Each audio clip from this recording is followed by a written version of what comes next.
Little blue pills, they are not painkillers. These counterfeit oxycodone tablets are laced with fentanyl, a synthetic opioid up to 100 times stronger than morphine. Police say they're being sold across Austin and spreading into our suburbs. Just last month, a spike in suspected fentanyl overdoses, including a death, pushed Llano County to put out a warning about its dangers. So far in 2021, there have been 22 fatal overdoses involving fentanyl just in Travis County. If this trend continues, we are on track for a 25% increase over 2020. Nationally, the numbers are also spiking. The latest CDC numbers show that synthetic opioid deaths increased more than 38% in 2020 compared to the year before. KXAN investigator Arzo Dost first told you about the growing problem several years ago. And now she's discovered some police departments taking new measures to prevent tragedy. Over here, boss. This body cam video details a search warrant executed by Cedar Park narcotics detectives in South Austin in January.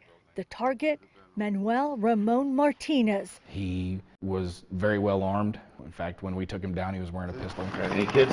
My kids, yeah. Okay, who else is in the house? Just my kids and my girl. Investigators say on the streets, he's known as Manny, a possible source of supply of counterfeit oxycodone pills that contain fentanyl, also known as blues or perks, like these small blue round pills. Federal court documents say he was selling on Snapchat.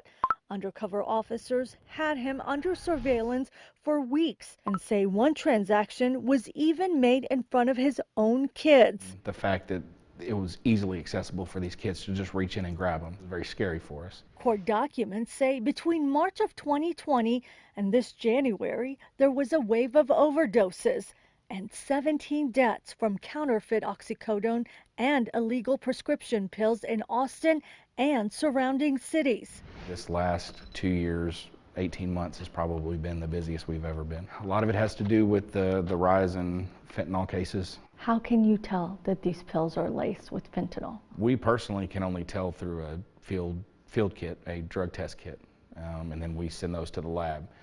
But for someone on the street, there's no way to tell. Just in Cedar Park, they've had 6 suspected overdose deaths. Investigators are still waiting on toxicology reports.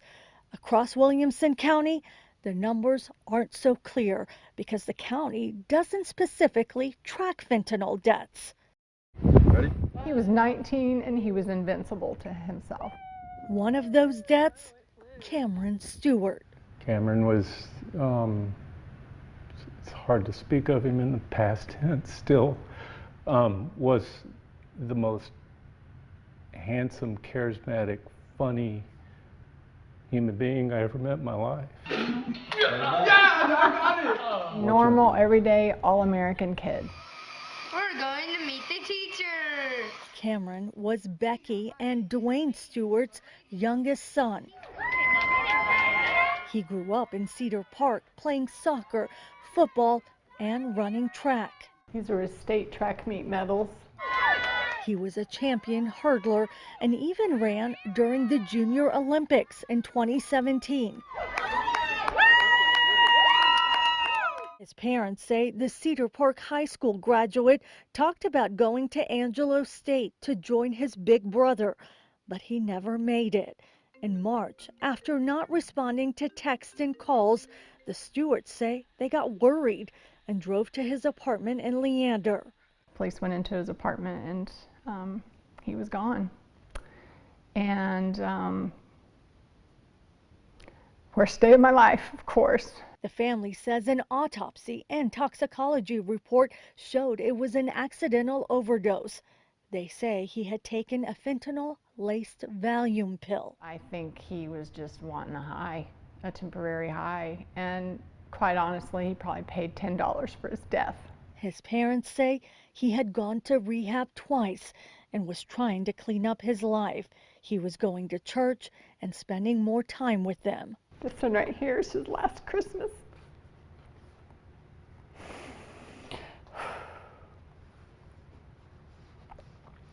And I have this sweatshirt and I will probably never wash it again. It doesn't have to be somebody who's having a problem with alcohol and drugs. It could be anybody. Leander police continue to investigate Cameron's case. Do you think he connected with someone over Snapchat? Yes. Yes. Narcotics investigators say drug dealers are using social media to sell these pills. They shared an example with us from Snapchat. You can see the counterfeit pills and the going price. A Snapchat spokesperson says, "We strictly prohibit drug-related activity on our platform, aggressively enforce against these violations, and support law enforcement in their investigations." Regarding Martinez's case, investigators have yet to reveal how they believe he was able to use Snapchat to sell the counterfeit pills. Got any knives or anything on you? No. But he was charged with knowingly, intentionally, and unlawfully distributing a controlled substance which included a detectable amount of fentanyl. We want to get it as fast as we can, and we want to get as much as we can off the street and be able to interrupt the flow of the distribution of these. Law enforcement are not connecting Martinez to Cameron's death, and he's not being charged with any deaths linked to fentanyl-laced pills. Martinez declined an on-camera interview. His attorney says our justice system rewards those who created the opioid addiction epidemic and punishes the rest of us in a manner that neither prevents nor mitigates our struggle with addiction. If convicted, Martinez could face life in prison. There was a big push by lawmakers last session to increase criminal penalties in these types of cases. Tomorrow night, after the Olympics, a look at the law that just passed and details on the life-saving drug Cedar Park police always have on hand when they respond to overdose calls. At the Capitol, Arzo Dost, back to you. Just the Texas Department of Public Safety alone has apprehended more fentanyl to kill every man, woman, and child in the entire state of Texas. This is deadly, it's dangerous, and it's infesting regions across Texas. Governor Greg Abbott recently deployed 1,000 state troopers and National Guard members to combat the fentanyl problem along the border.